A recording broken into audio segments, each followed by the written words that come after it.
আমাৰ ভগৱান জীয়াই আছে দাদাৰ ওচৰত আমাৰ ভাই আছে দাদাৰ আমি বহুত ভাল পাওঁ ভগৱান তেওঁক পূজা কৰি থাকোঁ কান্দি কান্দি গাড়ী চলাই আছিলোঁ দাদা মানুহটো ৰাইজৰ যেতিয়া পাব্লিকে কান্দে মোক দেখি চাই চাই কান্দিলে মোৰো কান্দা নোলায় জুবিনদাৰ গান শুনিলে কান্দা নোলায় জুবিনে সদায় তিতাজখলা আমাৰ পৰিয়াল বুলি কৈছিলে আমি ইয়াত ব্যৱসায় দৃষ্টিৰে কেতিয়াও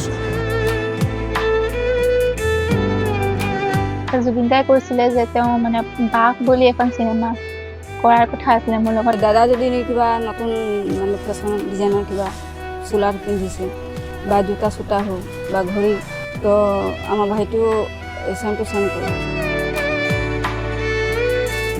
কিছুমানে গাড়ীত আহি পৰি যায় কিছুমানে ধৰক কয় দাদা মোক মাৰি পেলক জুবিন দা নাই যেতিয়া আমিও নাই পইচাই লাগি আছে পিছফালৰ পৰা এনেকুৱা লাগে গাড়ীখন জানোবা নিজে এন্তে ঠেলি দাঙিয়ে লৈ যাব নেকি এনেকুৱা টাইপ লাগি থাকে তেওঁ মানে গোটেই নিজৰ মানে বস্তুখিনি অজৰাই মোক এই বেগটো দিছিলে স্মৃতি হিচাপে থাকি যাব আৰু সদায় কাৰণে থলুৱা যি কৃষক আছে শ্ৰমিক আছে থলুৱা যি খাটি খোৱা মানুহখিনি আছে যিখিনি আমাৰ দুৰ্বল শ্ৰেণী আছে তেওঁলোকক উঠাবলৈ জুবিনে যথেষ্ট চেষ্টা কৰিছিলে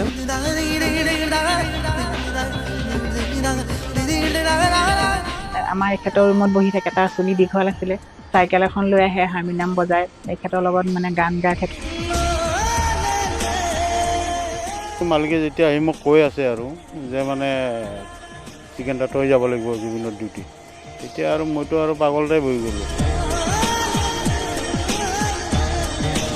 পাখি পাখি এই মন পাখি লগা মোৰ মন পাখি মেলি যাওঁৰে খুব আকস্মিকভাৱে হঠাতে প্ৰিয় শিল্পী জুবিন গাৰ্গ আমাৰ মাজৰ পৰা হেৰাই গ'ল আৰু জুবিন গাৰ্গৰ মৃত্যুৰ পাছত এতিয়া পাখি ভাগি পৰি আছে হাজাৰ হাজাৰ অসমীয়া তেখেতৰ হাজাৰ হাজাৰ গুণৱন্ত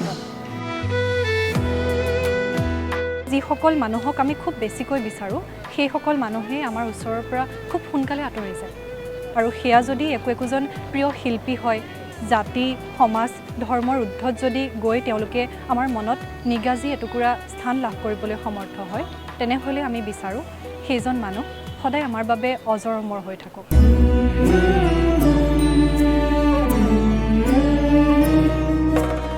প্ৰাণৰ শিল্পী জুবিন গাৰ্গৰ মৃত্যুৰ পাছত এতিয়া ৰাজ্যৰ প্ৰান্তে প্ৰান্তে মায়াবিনী গীতটো প্ৰাৰ্থনাৰ ৰূপত গুঞ্জৰিত হৈছে তেখেতৰ শেষকৃতস্থলীত এতিয়া প্ৰত্যেক দিনে আগমন ঘটিছে কেইবা হাজাৰো অসমীয়া প্ৰত্যেকেই তেখেতক সেই শ্ৰদ্ধাঞ্জলি অৰ্পণ কৰিছে আনকি ৰাজ্যৰ অন্যান্য প্ৰান্ততো সৰ্বধৰ্ম প্ৰাৰ্থনা তেখেতৰ স্মৃতিচাৰণ অনুষ্ঠানৰ আয়োজন হৈছে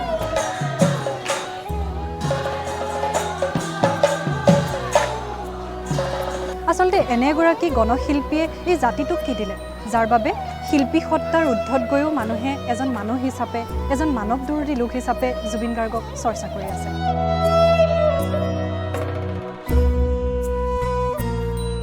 জুবিন গাৰ্গে তেখেতৰ সোণালী সময়খিনিত তেখেতৰ সৃষ্টিৰাজিৰে কি উপহাৰ দিয়া নাই তেখেতে বিভিন্ন ভাষাত গীত গাইছে গীত ৰচনা কৰিছে যেতিয়া ৰাজনৈতিক সামাজিক বিভিন্ন সংকটৰ মুখামুখি হৈছে তেতিয়াই তেওঁ সন্মুখৰ পৰা জাতিটোক নেতৃত্ব দিছে তেখেতৰ শিল্পী সত্তাৰ পৰিধি ভাঙিও অসমীয়াৰ তথা ব্যক্তিবিশেষৰ বিভিন্ন বিপদৰ সময়ত সহায়ৰ হাত হৈ কাষত থিয় দিছে তেওঁলোকৰ সাহস দিছে অনুপ্ৰেৰণা যোগাইছে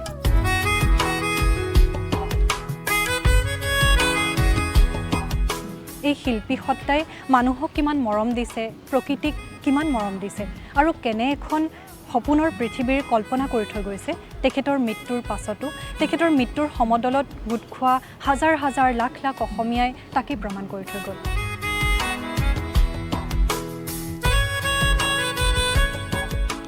তেখেতৰ মৃত্যুৰ পাছৰ এই শোকাহত সময়ছোৱাত আমি শোকৰ মাজতো তেখেতৰ সেই ভাল কামখিনি অনুপ্ৰেৰণামূলক কামখিনি আমাৰ এই গুড নিউজ অসম স্বপ্ন সম্ভৱা অসমৰ কাহিনীৰ খণ্ডৰ জৰিয়তে পুনৰ এবাৰ আপোনালোকৰ আগলৈ আগবঢ়াই দিব বিচাৰিছোঁ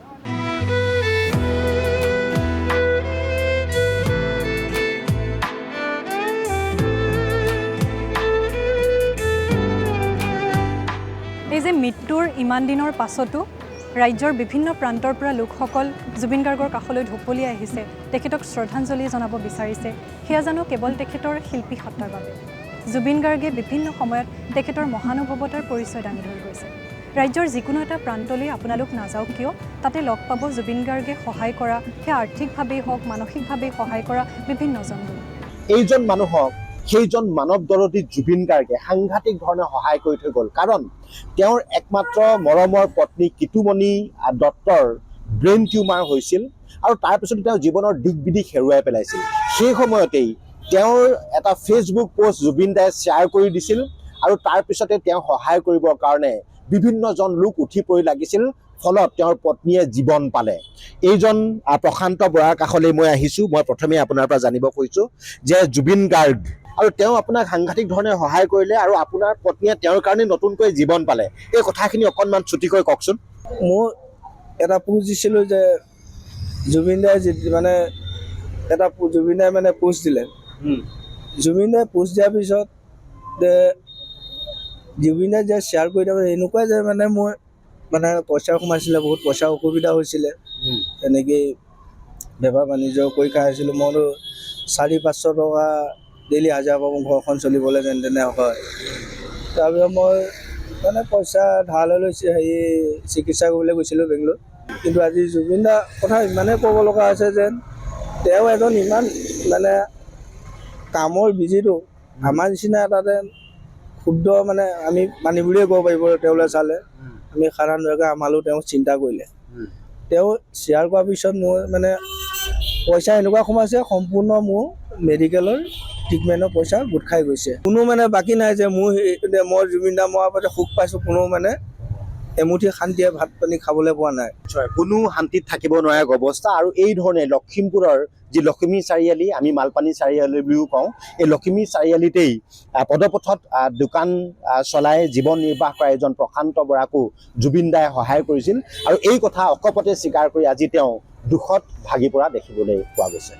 প্ৰকৃতিৰ সৈতেও জুবিন গাৰ্গৰ আছিল নিবিড় সম্পৰ্ক। এতিয়া ভাবিলেই আচৰিত লাগে, বিশেষকৈ মানুহজন নোহোৱা হোৱাৰ পাছত কিমান আন্তৰিকতা থাকিলে জুবিন গাৰ্গে আচলতে ক'ব পাৰে যে গছে মোক আটাইতকৈ বেছি ভাল পায়, আটাইতকৈ বেছি বুজি পায়। লৰচৰ কৰিব নোৱাৰা এবিধ উদ্ভিদেই যদি জুবিন গাৰ্গক ইমান বেছিকৈ বুজি পায়, তেনেহ'লে প্ৰকৃতিৰ অন্যান্য প্ৰাণীসমূহে জুবিন গাৰ্গক কিমান ভাল পাব লাগিব। আৰু তাৰ নিদৰ্শন ইতিমধ্যে বিভিন্ন কাহিনীৰ জৰিয়তে বিভিন্ন সাক্ষাৎকাৰক জুবিন গাৰ্গে দি থৈ গৈছে। কোনোবা চৰায়ে হওক, বগলী এটা আঘাতপ্ৰাপ্ত হোৱাৰ পাছতেই হওক বা বান্দৰ এটাৰ সৈতেই হওক, জুবিন গাৰ্গৰ যি নিবিড় সম্পৰ্ক সেয়া বিভিন্ন সময়ত জুবিন গাৰ্গে প্ৰতিফলিত কৰি গৈছে। জুবিন গাৰ্গৰ পুৰণি সেই যোৰহাটৰ ঘৰখনত আছিল এজোপা পাইন গছ, যিজোপা গছ জুবিন গাৰ্গে নিজে ৰোপণ কৰিছিল। আৰু যেতিয়াই সময় পাইছিল জুবিন গাৰ্গে খুব আন্তৰিকতাৰে গছজোপা সাৱটি ধৰিছিল। আৰু জুবিন গাৰ্গে এটা কথা কৈছিল যে এই গছজোপাৰ আয়ুস যিমানে বাঢ়িব জুবিন গাৰ্গো সিমান দিনেই জীয়াই থাকিব। আৰু কাকতালীয়ভাৱে সেই গছজোপা কিছুদিনৰ আগতে মৃত্যু হয় আৰু শিল্পী জুবিন গাৰ্গ আমাৰ মাজত।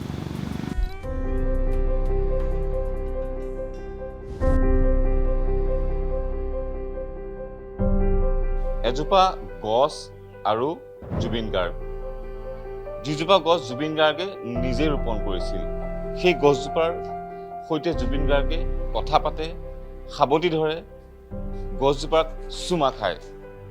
সেই গছজোপা আমি এখন ফটোৰ জৰিয়তে সকলোৱে দেখিছোঁ। আচলতে খুব আন্তৰিকতাৰে, যেনেদৰে এজন মানুহে আনজনক আন্তৰিকতাৰে সাৱটি ধৰে, ঠিক তেনেকৈ সেই ফটোখনত অত্যন্ত আন্তৰিকতাৰে জুবিন গাৰ্গে সেই গছজোপাক সাৱটি ধৰা আমি দেখিবলৈ পাওঁ।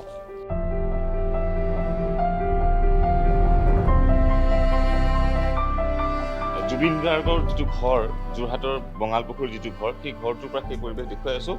ইতিমধ্যে গছজোপা ভাগি পৰিছে। এইজোপাই সেইজোপা পাইন গছ, যিজোপা গছ জুবিন গাৰ্গে নিজেই ৰোপণ কৰিছিল।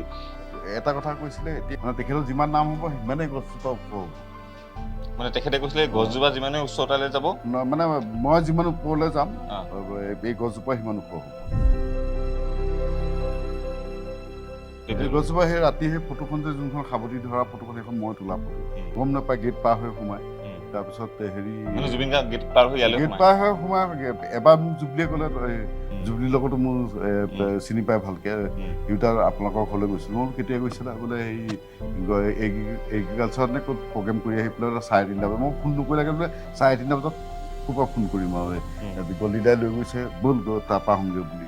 সেই ফটোখন যোনখন সাৱতি ধৰা সেইটো ঠাণ্ডা দিনত নৱেম্বৰ মাহত যেতিয়া তেওঁ ইয়ালৈ আহিছিলে কি মানে আমি ফটোখনটো দেখি সাৱতি ধৰিছে আৰু কি তেওঁ গছজোপাৰ সৈতে সাৱতি ধৰা কথা পাতিছে চাইছে আকৌ এবাৰ ঢকা মাৰি দিয়া নিচিনা লগৰ ল'ৰাক মানে এনেকৈ হেৰি কৰা নিচিনাকৈ তেনেকৈ সেইবিলাক কৰিছে মানে মানুহৰ লগত যেনেকৈ আমি দেখি চক হৈ গ'লোঁ মই মোবাইলটো লৈ পেলাই ধৰক আন্ধাৰো হৈ আছে ফটোখন কিন্তু ফটোকেইখন আহিলে বাৰু সেইটো মই মানে কি কৰিছে মই নিজে মানে তেওঁ হেৰি দেখি পেলাই তেওঁ আৰু কিবা কয় নেকি যেতিয়া আপোনাৰ ঘৰটোৰ মালিকী স্বত্ব হস্তান্তৰ হ'ল তাৰপাছত তেওঁ গছজোপাৰ কথা কিয় কয় নেকি ঘৰলৈ আহিলে গছজোপা বিকা নাই ঘৰটোহে বিকিছোঁ গছজোপা ভালকৈ ৰাখিব যিমান বাৰ আহিছে প্ৰায়তো আমি গম নোপোৱাকৈ আহে সেইটোতো হয় বা গম পোৱা কোনো দিনাখন কিন্তু আমাৰ ঘৰৰ ভিতৰলৈ নাই সোমাব তেওঁ মানে সেই গছজোপাৰ কাৰণে আহে ইয়াত মেইনলি যিমান বাৰেই আহিছে গছজোপাৰ কাৰণে ভিতৰলৈ আজিলৈকে চাহ একাপ খাই যাওক বা তেওঁ সেইবিলাক নাই সেইবিলাকত নাই মুঠতে গছজোপা হয় এই যোৱা বছৰ 29 অক্টোবৰত পৰি পেলাই গছজোপা আধাত পৰদৰ্শক 2-3 টুকুৰা হৈ পেলাই পৰি পেলাই এনেকৈ ভাঙিলে ক'ত পৰিলে এইটো ৰুমতে পৰিলে যোনটো ৰুমত তেওঁ আগতে ইয়াত সেইদিনা পবিত্ৰ মাঘেটাহে কওঁতেহে গম পাম এইটো ৰুমতে মানে শুৱে আগতে গান অনামিকা সৃষ্টি এইটো ৰুমতে এই ৰুমটো ভিতৰৰ ৰুমটো এই ৰুমটোতে গছজোপা সেইটো ৰুমৰ টিঙতে টিং দুখন ভাঙিল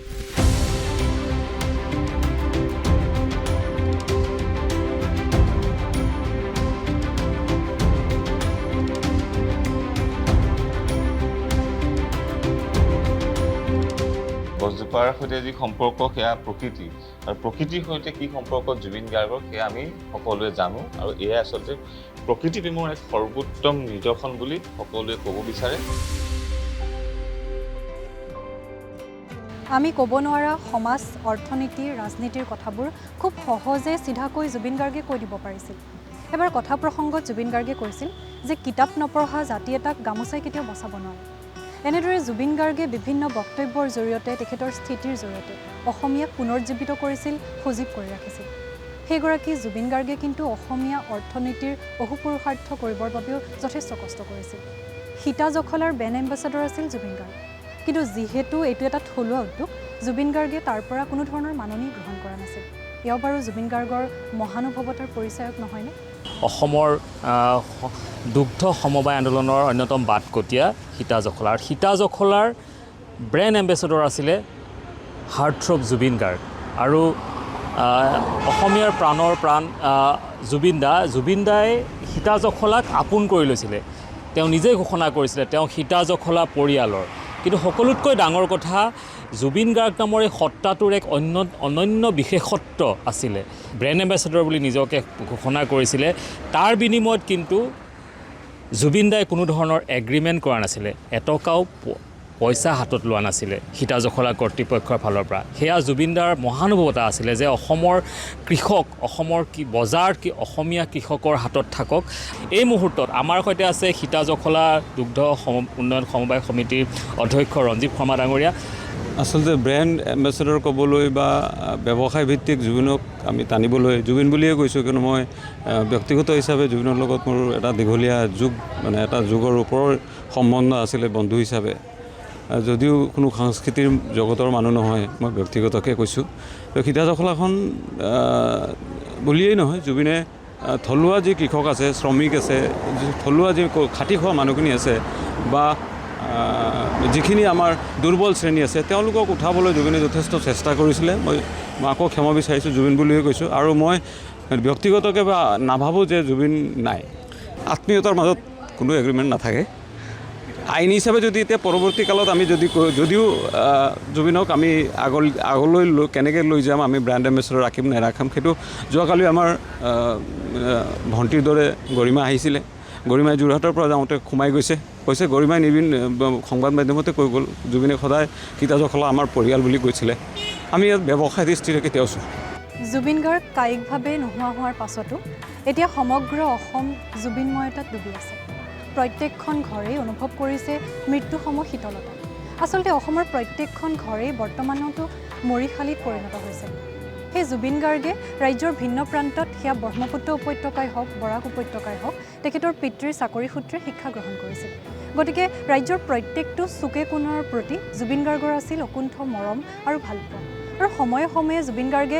তেখেতৰ অনুষ্ঠান পৰিৱেশনৰ জৰিয়তে হওক বা অন্যান্য কামসমূহৰ জৰিয়তে তাৰে নিদৰ্শন দাঙি ধৰি আহিছে জুবিন গাৰ্গে শিক্ষা গ্ৰহণ কৰা এটুকুৰা ঠাই হৈছে কৰিমগঞ্জ আৰু বৰ্তমানৰ শ্ৰীভূমি সেই শ্ৰীভূমিৰে এটি পৰিয়ালক জুবিন গাৰ্গে তেখেতৰ দুৰ্ঘটনাৰ সময়ত যথেষ্ট উপকাৰ কৰিছিল এয়া শিল্পীগৰাকীৰ প্ৰতিচ্ছবি অংকন কৰি পাথাৰকান্দিৰ অনুৰাগী আদিত্য ৰাজকুমাৰে জনালে শ্ৰদ্ধা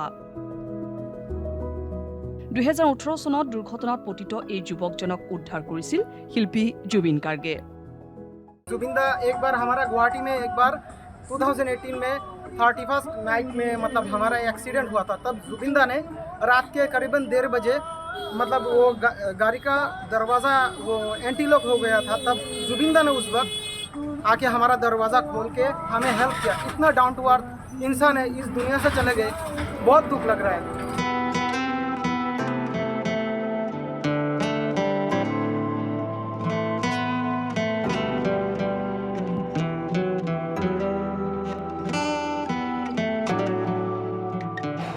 এগৰাকী শিল্পী হিচাপে জুবিন গাৰ্গে আচলতে আমাক দিয়া নাই 90 দশকৰ সেই সময়খিনিত মায়া যন্ত্ৰ আদি বিভিন্ন সংগীতৰ জৰিয়তে তেখেতে অসমীয়া সংগীতৰ জগতখনক উদ্বুদ্ধ কৰি থৈ গৈছে আৰু আমাৰ যৌৱন বুলি কওঁ আমাৰ শৈশৱ বুলি কওঁ প্ৰত্যেকটো সময়কে মহিয়ান কৰি থৈ গৈছে কিন্তু কেৱল সেয়াই জানো শেষ জুবিন গাৰ্গে প্ৰত্যেক সময়তে তেখেতৰ দায়িত্ববোধৰো প্ৰকৃত নিদৰ্শন দাঙি থৈ গৈছে তেখেতৰ শিক্ষাগুৰুৰ দুৰাৰোগ্য ৰোগৰ সময়ত সেইগৰাকী জুবিন গাৰ্গে বিভিন্ন সহায় সহযোগিতা আগবঢ়াইছে আনকি তেখেতৰ মৃত্যুৰ পিছতো তেওঁলোকৰ কন্যা সন্তানৰ দায়িত্ব লোৱা তেখেতৰ পত্নীৰ দায়িত্ব লোৱাকে ধৰি তেখেতৰ মহানুভৱিতাৰ পৰিচয় দি গৈছে সহায়ৰ অন্যতম এখন হাত আছিল জুবিন গাৰ্গ জুবিন গাৰ্গৰ অনুপস্থিতিত শোকাৰ্ত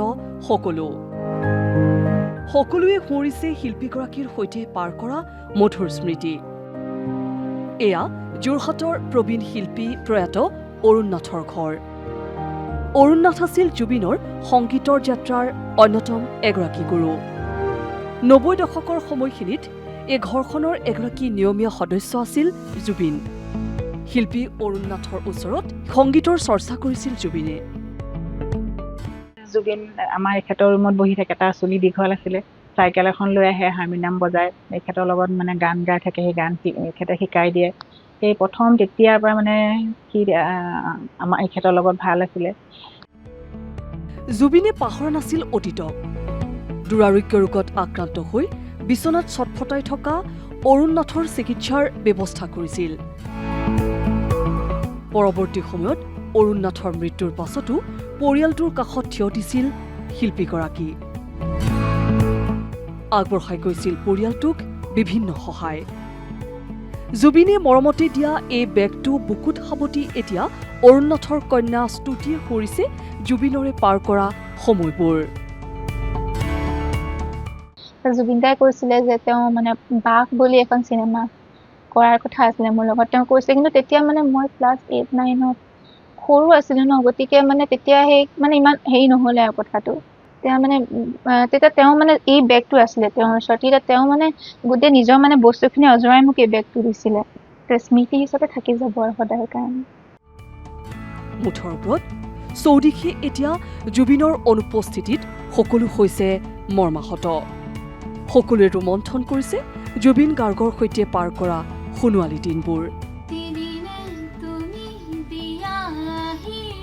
জুবিন গাৰ্গ নোহোৱা হোৱাৰ পাছত যিমানেই আমি সামাজিক মাধ্যমত জুবিন গাৰ্গৰ বিভিন্ন ভিডিঅ' পোষ্ট আদি দেখিছোঁ সিমানে আমাৰ প্ৰত্যেকৰে মনলৈ এটা প্ৰশ্ন আহিছে যে এজন মানুহ ইমান শিশুসুলভ হৈ কেনেকৈ থাকিব পাৰে এজন মানুহে মানুহক ইমান আন্তৰিকতাৰে কেনেকৈ সহায় কৰিব পাৰে ইয়াৰ মাজতে জুবিন গাৰ্গৰ শেষকৃত অনুষ্ঠানত খুব চৰ্চালৈ অহা এজন যুৱক হৈছে অৰুণ গাৰ্গ শিৱসাগৰৰ এই অৰুণ গাৰ্গক জুবিন গাৰ্গে নিজৰ পৰিয়ালৰ সদস্যৰ দৰে তুলি তালি ডাঙৰ দীঘল কৰাৰ লগতে প্ৰদান কৰিছিল গাৰ্গ উপাধিটো এই যুৱকজনে জুবিন গাৰ্গৰ সান্নিধ্যতে পালে এটা নতুন জীৱন এটা নতুন প্ৰাণ আনকি জুবিন গাৰ্গৰ সান্নিধ্য লাভ কৰি যুৱকজনে তেওঁৰ নতুন সময়খিনি আগুৱাই নিবলৈ শিকিলে হৃদয়ৰ সম্ৰাট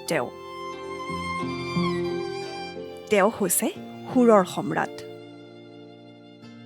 আপোন শিল্পীগৰাকীক হেৰুৱাৰ বেদনাত জৰ্জৰিত অসমবাসীৰ মন আৱেগৰ ঢলক বাধা দিব নোৱাৰি হিয়া উজাৰি কান্দিছে সকলোৱে। এয়াই অসমৰ প্ৰজন্মৰ পাছত প্ৰজন্মৰ শিৰাই শিৰাই বিয়পি থকা এক সত্তা জুবিন গাৰ্গ। 23 ছেপ্টেম্বৰ সকলোৱে কল্পনা নকৰা এটা দিন। জুবিন গাৰ্গৰ শেষকৃত্যৰ সময়ত মুখাগ্নি কৰিছিল তেওঁৰ ভগ্নী পামী বৰঠাকুৰ, ৰাহুল গৌতম শৰ্মা, ৰুদ্ৰপ্ৰয়াগ গাৰ্গ আৰু অৰুণ গাৰ্গে। সৰ্বত্ৰে চৰ্চা লাভ কৰা এই অৰুণ গাৰ্গ কোন? অৰুণ গাৰ্গ নামেৰে সকলোৰে মাজত পৰিচিত এয়া চৰাইদেউ জিলাৰ দলবাগানৰ চাহ জনগোষ্ঠীৰ যুৱক অৰুণ চাচনি। বিগত প্ৰায় 15 বছৰ ধৰি অভিন্ন অংশ হৈ পৰিছে গাৰ্গ পৰিয়ালৰ। শিল্পীগৰাকীয়ে অৰুণক দিছে নিজৰ উপাধি। এয়া অৰুণৰ দলবাগানৰ ঘৰখন। ঘৰখনৰ প্ৰতিটো কোণত জীপাল হৈ আছে জুবিন গাৰ্গৰ স্মৃতি আৰু সপোন। শৈশৱৰ পৰা অৰুণৰ বাবে জুবিন গাৰ্গ আছিল ভগৱান স্বৰূপ। খালি এইটোৱে গৌৰৱ আছে, আমাৰ ভগৱান জীয়াই আছে। দাদাৰ ওচৰত আমাৰ ভাই আছে। দাদা আৰু আমি বহুত ভাল পাওঁ ভগৱান, আমি তেওঁক পূজা কৰি থাকোঁ। জুবিন গাৰ্গৰ প্ৰতিটো ষ্টাইলক অনুসৰণ কৰিছিল অৰুণে। দাদা যদি গামোচা বান্ধে মূৰত তেনে এটা ষ্টাইলত বান্ধে, তো আমাৰ এইটোও তেনেকৈ একজেক্ট বান্ধি আহিব। আৰু দাদা যদি কিবা নতুন মানে ফেশ্বন ডিজাইনৰ কিবা চোলাৰ পিন্ধিছে বা জোতা চোতা হওক বা ঘড়ী, তো আমাৰ ভাইটিও চেম টু চেম কৰে।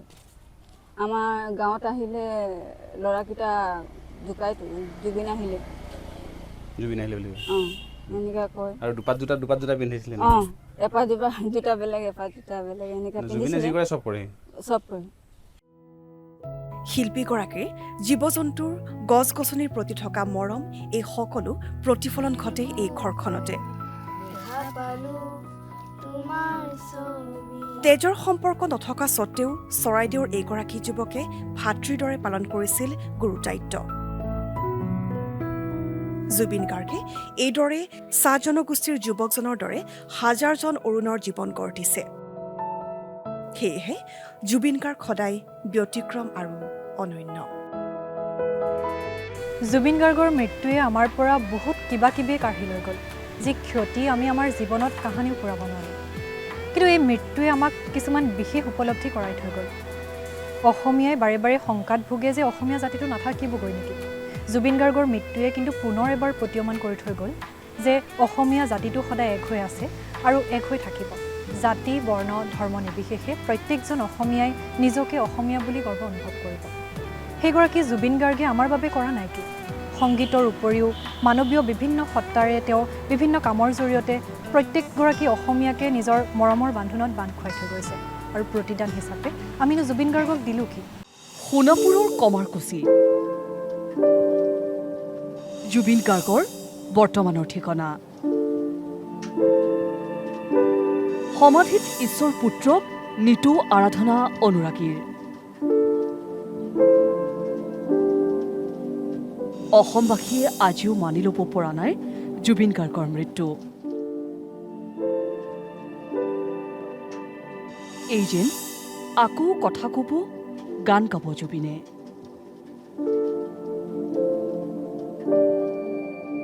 সোণাপুৰবাসীয়ে অতি সযতনে ৰাখিছে ঈশ্বৰ পুত্ৰক। সৎকাৰৰ দিনটোৰ পৰাই নিজাববীয়াকৈ সকলো দায়িত্ব লৈছে অঞ্চলবাসীয়ে। লেতেৰাখিনি চাফ চিকুণ কৰিব দিছে, তাৰমানে ৰাতিপুৱা আৰু গধূলি। কমাৰকুছি হাতীমৰা এইখিনি প্ৰথমতে শ্মশান আছিলেতো, আমাৰ সেইকেইজনে এতিয়া লাগি আছোঁ বৰ্তমান। সেইকাৰণে মই ৰাতিপুৱাই আহি পেলাই বোলে চাফা চাফা কৰি থৈ যাওঁ। তাৰমানে 10টামান বজাৰ পৰা মানে আৰু গধূলি 5টামান বজাৰ পৰা বেছি মানে হয় আৰু ভিৰ হয় আৰু মানুহ তাৰমানে। 23 ছেপ্টেম্বৰ জুবিন গাৰ্গৰ সৎকাৰৰ দিন। এই স্থানতে পঞ্চভূতত বিলীন হৈছিল শিল্পীগৰাকীৰ পাৰ্থিৱ শৰীৰ। চন্দন কাঠৰ চিতাত শুৱাই বিদায় দিয়া হৈছিল জুবিনক। সৎকাৰৰ বাবে প্ৰয়োজনীয় সকলো সামগ্ৰীৰ যোগান ধৰিছিল ৰাইজে। চিতা প্ৰস্তুতৰ বাবে যোগান ধৰিছিল চন্দন কাঠ। এই ইহলীনা সময়ত মইনো কিবা এটা অৱদান দিম তেনেকুৱা এটা চিন্তা মনলৈ আহিলে আৰু মনলৈ ভাবি ল'লোঁ। তাৰপিছত মোৰ ল'ৰাটিৰ সৈতে ভাবি গুণি গছডাল কটোৱালোঁ। কটোৱাই নিৰ্দিষ্ট সময়ত অন্ত্যেষ্টিক্ৰিয়াৰ দিনাখন কটোৱাই পেলাই গাড়ী ভাড়া কৰি ইয়ালৈ লৈ আহি এই যে দাহন কাৰ্যত দিব পাৰিলোঁ সেইটো নিজকে বৰ সন্তুষ্টি লভিছোঁ। 11 বছৰ পূৰ্বৰ এয়া জুবিন গাৰ্গৰ এখন বিশেষ ফটো। সোণাপুৰৰ এক স্থানত শিলত আউজি খন্তেক জিৰাইছিল জুবিনে। আৰু এই মুহূৰ্ত আবদ্ধ হৈছিল এগৰাকী সাংবাদিকৰ কেমেৰাত। লক্ষণীয়ভাৱে এই স্থান বৰ্তমানৰ ঠিকনাৰ পৰা মাত্ৰ 800 মিটাৰ দূৰত্বত। আৰু শিল্পীগৰাকীৰ মৃত্যুৰ পাছত সেই স্থানৰ সন্ধান কৰি উলিয়াইছিল এইজন যুৱক সুৰজে। হয়, যোৰহাটৰ পৰা আহোঁতে আজি 12 বছৰ আগত ইয়াৰ এইখিনি ঠাইতে জিৰণি লৈছিলে বুলি ক'লে। আৰু একচুৱেলি এইটো কাৰ্বি সমাজৰ পৰম্পৰা নিয়মৰ আমাৰ লং এয়াৰ বুলি কয়। যিগৰাকী মানুহ ঢুকাই যায় তেখেতৰ নামত স্মৃতিসূত নিচিনা ইয়াৰ পুতি থৈ দিয়া যায়। তেখেতৰ নামত ভাত আগবঢ়োৱা যায়। আৰু এয়াই জুবিনৰ প্ৰতি ৰাইজৰ অকুণ্ঠ মৰম আৰু ভালপোৱা। জুবিনৰ সমাধি এতিয়া পৰিণত হৈছে উপাসনাথলীলৈ। কেৱল সোণাপুৰী নহয়, ৰাজ্যৰ ভিন্ন প্ৰান্তৰ পৰা প্ৰত্যেক দিনে অজস্ৰজন উপস্থিত হৈ শিল্পীগৰাকীক কৰিছে স্মৰণ। নুপুৰ বৰুৱাৰ ৰিপৰ্ট, DD নিউজ, অসম। অসমীয়া সমাজ জীৱনৰ সৈতে সংযুক্ত হৈ থকা কি গীতৰ চৰ্চা আচলতে জুবিন গাৰ্গে কৰা নাছিল। বৰগীত, বনগীত, টোকাৰী গীতকে ধৰি বিভিন্ন সাংস্কৃতিক চৰ্চাৰ জৰিয়তে জুবিন গাৰ্গে অসমীয়া সমাজখনৰ সৈতে খুব ওচৰৰ সম্পৰ্ক এটা ৰাখিছিল। কেৱল সাংগীতিক যাত্ৰাটোৰ জৰিয়তে নহয়, জুবিন গাৰ্গে সেই সমাজৰ নিষ্পেষিত নিপীড়িত লোকসকলৰ লগতো খুব এটা আত্মিক সম্পৰ্ক ৰাখিছিল। আনকি এনে বহু উদাহৰণ আছে যে ফুটপাথত থকা কোনোবা এজন দোকানীক আৰ্থিকভাৱে সহায় কৰি তেওঁলোকৰ চিকিৎসাৰ খৰচ বহন কৰি জুবিন গাৰ্গে তেওঁ মহানুভৱতাৰ পৰিচয় দিছিল।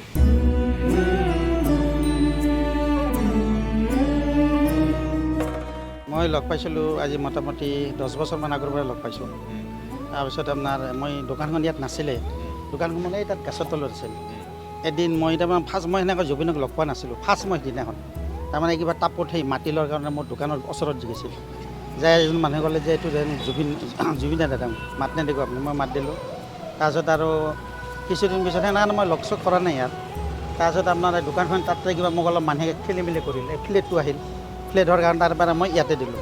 ইয়াতে তেতিয়া মই মাতা বোলা হৈ থাকে, আহে দাদাই মাতে, মই মাতো কিবা বস্তু খাব খুজিলে খায়, পুৰি চুৰি বনাই দিওঁ। কি খায় দাদাই পুৰি খায় বেছিকৈ, পুৰি পাতল কৰি পুৰি বনাই দিলে পুৰি খায়। ইয়াতে যদি থাকে বাহিৰত ওলাই আহিলে আপোনাৰ সেইখিনিতে বহে। চকীখনে আনি দিলোঁ, অলপ মুচি কাচি মই আদৰ কৰোঁ আৰু বিৰাট। দেখিলে মানুহটোক মই ফাৰ্ষ্ট মই নমস্কাৰ দিওঁ, তেওঁ এনেকৈ দিব। গাড়ীত গ'লে মোক থাকিলে এনেকৈ দিব। ভাবে কিবা কয় নেকি মোক, অলপ মানে গাড়ীখন ব্ৰেক ৰাখা নাই আৰু যায়। মই আৰু যাবৰ সময়ত গাড়ী এটাৰ মই দিগদাৰ নিদিওঁ। তাৰপিছত এনেকৈ মাতা বোলে আৰু এনে ফ্ৰী টাইমত আহিলে ৰাতিপুৱা কেতিয়াবা আহে, আহিলে বহিলে টাইম মই মাতো আহক দাদা, মই নাযাওঁ নেকি এতিয়া, বোলে আহক। অঁ যাওঁ দিয়া। এই কি কৰিছে, কি বনালে এতিয়া, বোলে মই পুৰি বনাম। এতিয়া পাতল কৰি মোক দুখন পুৰি বনাই দিয়া। খাই আৰু মই আৰু বেলেগ একো কথা নকওঁ, মোবাইল চবাইল চাই এইখিনি বহি থাকে। বাহিৰা মানুহ চানুহবিলাক আহে, আহিলে আৰু তাৰ যাবৰ পাছত মোক আপোনাৰ 500 টকা এটা দি যায়। পুৰি প্লেটৰ দাম এনে আমাৰ 30 টকা লয়। অঁ টকা 500। মোৰ বহুত দিন দিছে, বহুত দিন দিছে এনেকৈ।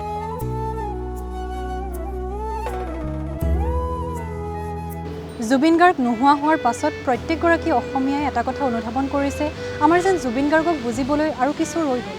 আমি যেন জুবিন নামৰ সেই বিশাল সত্তাটোক অনুধাৱনী কৰিব নোৱাৰিলোঁ। জুবিন গাৰ্গ আছিল আচলতে জুবিন গাৰ্গতকৈ ওখ, আনকি পাহাৰতকৈও ওখ আৰু সাগৰতকৈও বিশাল আছিল জুবিন গাৰ্গৰ সেই সত্তা। জুবিন গাৰ্গে প্ৰত্যেক সময়তে তেওঁ কামৰ জৰিয়তে, চিন্তাৰ জৰিয়তে এই কথাবোৰেই প্ৰতীয়মান কৰি থৈ গৈছে। জুবিন গাৰ্গৰ শেষ শয়নৰ সেই সময়ছোৱাক কোনো অসমীয়াই কেতিয়াও পাহৰিব নোৱাৰিব। সেই শেষ যাত্ৰাটোক এগৰাকী ড্ৰাইভাৰে জুবিন গাৰ্গক কঢ়িয়াই আনিছিল আৰু তেখেতে অনুভৱ কৰিছিল তেখেতে কোনো মানুহক নহয়, কঢ়িয়াই নিছিল এগৰাকী ভগৱানক।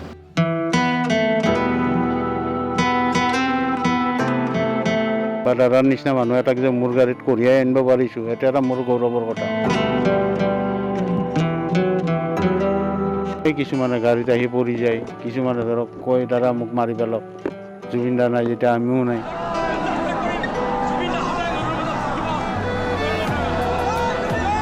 পইচাই লাগি আছে পিছফালৰ পৰা, এনেকুৱা লাগে গাড়ীখন জানো নিজে এন্তে ঠেলি দাঙিয়ে লৈ যাব নেকি, এনেকুৱা টাইপ লাগি থাকে।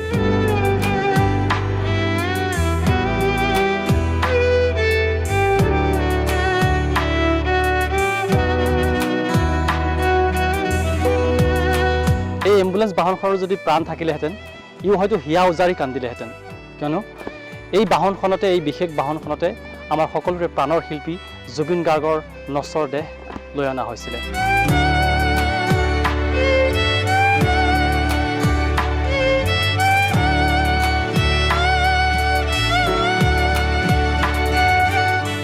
জুবিন গাৰ্গৰ অনাকাংক্ষিত মৃত্যুৰ পিছত দিল্লীৰ পৰা গুৱাহাটী বিমানবন্দৰলৈ লৈ অনা হৈছিলে তেওঁৰ মৃতদেহ, আৰু সেই নশ্বৰ দেহ গুৱাহাটী বিমানবন্দৰৰ পৰা সৰুসজাইত অনা হৈছিলে এখন পুষ্পসজ্জিত বাহনত, এখন বিশেষ এম্বুলেন্সত। আৰু সেই বিশেষ এম্বুলেন্সৰ সেই চালকজন আমাৰ সৈতে উপস্থিত আছে। হতাশ হৈ গৈছোঁ, মালিকে যেতিয়া আহি মোক কৈ আছে আৰু যে মানে টিকেণ্ডা তই যাব লাগিব জুবিনৰ ডিউটিত, তেতিয়া আৰু মইতো আৰু পাগলটাই বহি গ'লোঁ। মই বোলো আৰু এতিয়াই শুনিলোঁ আৰু এতিয়াই আমাৰ ডিউটিৰ পৰিল। মৃত্যু খবৰটোতো আমি ৰাতিৰ পৰা চবেই আৰু শুনিয়ে আছে। তাৰপিছত যেতিয়া আমাৰ অফিচৰ পৰা ছাৰ্ভিচৰ পৰা যেতিয়া মানে মালিকে যাই মোক কৈছে যে টিকেণ্ডা তই তাড়াতাড়ি ৰেডি হ, জুবিন দাৰ ডিউটিত যাব লাগিব, আৰু তেতিয়া আমাৰ মানে অফিচত আৰু DC ছাৰ বহিয়ে আছে। তাৰপিছত দৌৰি আহিলোঁ, আমাৰ পাৰ্কিঙৰ পৰা গাড়ী লৈ গ'লোঁ, গৈ আমি দেখাই মেলি ছাৰেই চিলেক্ট কৰি থৈ গৈছিলে গাড়ী। আৰু কান্দি গাড়ী চলাই আছিলোঁ দাদা। মানুহতো ৰাইজৰ যেতিয়া পাব্লিকে কান্দে, মুখ দেখি চাই কান্দিলে মোৰো কান্দা নোলায়, জুবিনদাৰ গান শুনিলে কান্দা নোলায়। মায়াবিনী ৰাতেৰ বুকুত দেখা পালো তোমাৰ ছবি। এইখন গাড়ীৰ এটা পাৰ্মানেণ্ট ড্ৰাইভাৰ আছে, চম্পক পাটগিৰি। তেখেতৰ মানে ৰাতিপুৱা ফেমিলিৰ কিবা প্ৰব্লেম হোৱাৰ কাৰণে তেখেত ঘৰত গুচি গ'ল, ডিউটিটো মোৰ তাত পৰিল। আৰু এই গাড়ীখন অন্য দিনাখন বেলেগে চলায়, সেইদিনাখন আপোনাৰ মোৰ ভাগ্যত পৰিছে, মই চলাইছোঁ। যিটো ৰূপত দাদাৰ মানুহ দেখা পাইছোঁ বা পাব্লিক দেখা পাইছোঁ, সেনেকুৱাতো ডাঙৰ মানুহ মৰিলেও কিজানি ইমান মানুহ নহ'ব। পইচাই লাগি আছে পিছফালৰ পৰা, এনেকুৱা লাগে গাড়ীখন জানো নিজে এন্তে ঠেলি দাঙিয়ে লৈ যাব নেকি, এনেকুৱা টাইপ লাগি থাকে। তো বহুত টাইম মানে মই এনে মাজেতো মই নিউট্ৰেল কৰি দি পেলাই এনে খালি ষ্টাৰিংটো খালি পকাই গৈ আছিলোঁ, পাব্লিকে ঠেলি লৈ যাই আছিলে। এতিয়াওতো গাড়ীখন চলালে এতিয়াও দাদাক থকা আনে লাগে যে আছেই নেকি। এতিয়া অন্য বেলেগ একো নাই, এতিয়া চব দুখৰ তাৰমানে ধৰক হ'ব, কিন্তু এতিয়া ন্যায়টো লাগে আমাক। দাদাই ন্যায় পাবনে নাই? তুমি যে মোৰ শুকান বনত। জুবিন গাৰ্গৰ মৃত্যুৰ পাছত এতিয়া ৰাজ্যৰ প্ৰত্যেকখন ঘৰতেই মৃত্যুসম শীতলতা। প্ৰত্যেকখন ঘৰেই আচলতে তিনি ঘৰৰ ল'ৰাজন হেৰুৱালে আৰু ঘৰখন একোখন মৰিশালীত পৰিণত হ'ল। জুবিন মামা জিন্দাবাদ। কোচত উঠিছিলোঁ, ভাল লাগে, আমি মিছ কৰিছোঁ। মিছ ইউ জুবিন মামা, মিছ ইউ।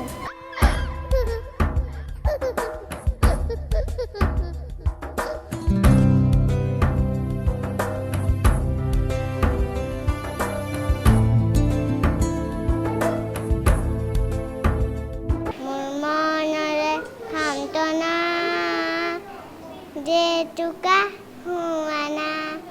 শিশু, প্ৰকৃতি আৰু জুবিন গাৰ্গ এই বিদ্যালয়খনৰ এই চৌহদত এটা বিশেষ কাহিনী আছে।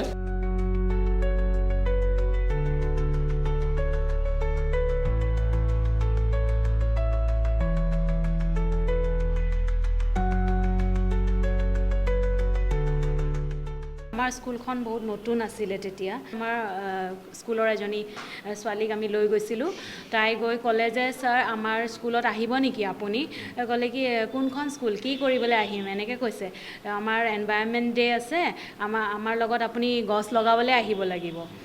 কৈছে কি আহিম দিয়া। তো নেক্সট ডে যেতিয়া এনভাইৰনমেণ্ট ডে হ'ল, আমি 12টা বজাৰ পৰা ৰখি আছোঁ। ছাৰ যেতিয়াই ওলাই আহিল, আমি এবাৰ খালি ক'লোঁ যে ছাৰ আপুনি আহিব বুলি কৈছিলে, আহিবনে স্কুলত? গৈ আছোঁ ব'লা, এনেকৈ ক'লে আৰু ঘপককৈ আহি গ'ল আমাৰ স্কুলত।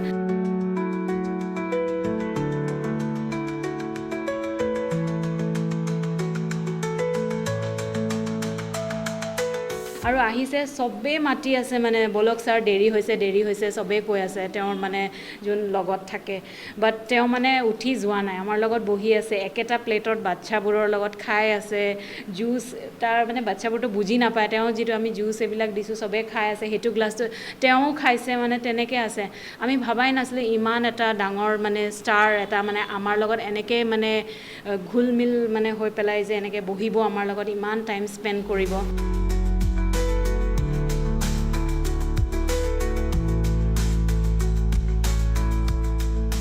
জুবিন মামাক লগ পাইছিলা পাইছিলোঁ কি কথা পাইছিলা এতিয়া মনত আছে নি তোমাৰ ক'ত লগ পাইছিলা কোৱাচোন स्कूलत গছ পুলি ৰুইছিলা নেকি सब सर्कल लगाया हुआ है उस दिन ही हाँ उसी दिन मतलब बच्चों के साथ और अलग से भी लगाया उन्होंने इसको तो हम जहाँ पे भी जाएंगे ये बहुत स्पेशल है हम लोग के लिए ये पेड़ बहुत स्पेशल है हम लोग के लिए एंड ये ग्रो हो रहा है वो ये बहुत ग्रो करे और हम लोग को फ्रूट्स भी दे ऐसा लाइफ में मैंने नहीं देखा और शायद नेक्स्ट 100 ईयर्स तक मैं तो नहीं शायद मेरे बच्चे भी वापस ऐसा ह्यूमन बीइंग नहीं देख पाएगा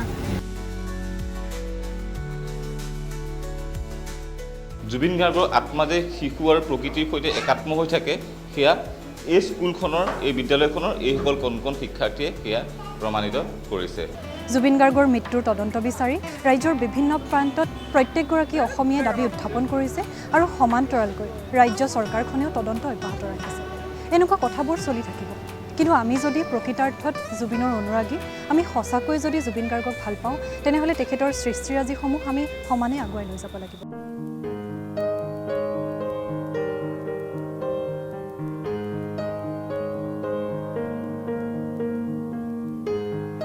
আমি যথেষ্ট দুখ পাইছোঁ যোৱা 19 ছেপ্টেম্বৰ তাৰিখে আমাৰ মাজৰ পৰা গুচি গ'ল মোৰ এজন ভাল বন্ধু আছিলে ভাল এজন তেওঁৰ মই অনুৰাগী গতিকে যথেষ্ট দুখ পাইছে এসপ্তাহ ধৰি খাব পৰা নাই শুব পৰা নাই কিন্তু আজিৰ দিনটোত মই অকণমান হ'লেও সন্তুষ্ট যিহেতু তেওঁৰ জীৱিত কালত প্ৰথমটো প্ৰতিমূৰ্তি নাজিৰাটিং তামুলী পৰ্যটনস্থলীৰ নদীৰ কাষত ডিব্ৰু নদীৰ কাষত সুন্দৰভাৱে মই নিৰ্মাণ কৰিছিলোঁ ৰাইজৰ সহযোগত গতিকে এই প্ৰতিমূৰ্তিটি 2023 বৰ্ষৰ 2 জানুৱাৰী তাৰিখে তেওঁ নিজে আহি কিনে মুকলি কৰিছিলে নিজ হাতে আৰু ইয়াত বাইট দিছিলে নিশ্চয় আপোনালোকৰ চেনেলতো এইবিলাক আছে যোৱাকালি দিছোঁ কথাটো গতিকে পাহৰিব নোৱাৰা এটা কথা জীৱিত কালত একমাত্ৰ তেওঁৰ প্ৰতিমূৰ্তি আমি নিৰ্মাণ কৰিছোঁ জুবিন গাৰ্গে এগৰাকী ব্যক্তি হিচাপে মানৱ দৰদী প্ৰকৃতি দৰদী লোক হিচাপে যিখিনি কাম কৰিলে সেই কামসমূহকো কিন্তু আমি ভাল পোৱা তেখেতক ভাল পোৱা প্ৰত্যেকগৰাকী অসমীয়াই আগুৱাই নিব লাগিব জুবিন গাৰ্গে